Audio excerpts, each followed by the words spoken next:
n'a jamais le droit de planter comme ça l'épée. Quand on sert des épées, c'est toujours sur le côté.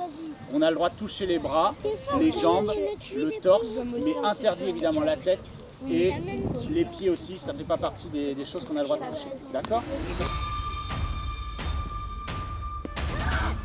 Alors c'est un jeu qu'on appelle le Troll Ball, un jeu sportif où l'idée c'est que, un peu comme dans beaucoup de jeux sportifs, on a une balle qui normalement est une tête de troll. Là nous on a pris un ballon de rugby parce que ça rebondit un peu dans tous les sens.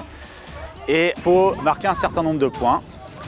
Contrairement au foot où on joue avec les pieds, là on va jouer, la balle on peut la prendre à la main et ensuite on se combat avec des épées. Et donc quand on est touché, on est à terre et ensuite il faut réussir à mettre la fameuse tête de troll dans le puits adverse, dans le camp adverse comme un but.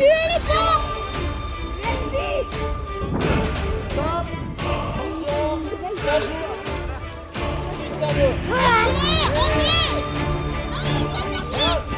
On peut avoir des règles qui se rajoutent. On peut avoir par exemple des personnages qui sont des soigneurs, qui peuvent soigner les joueurs en cours de partie.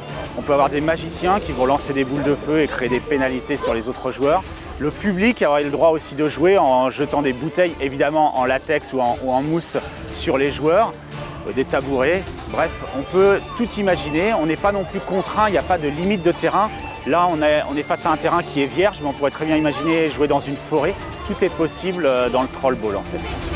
11-11, c'est parti.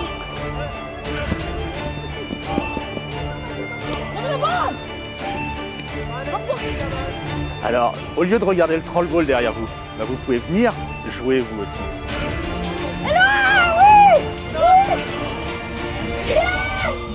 Les filles remportent le match.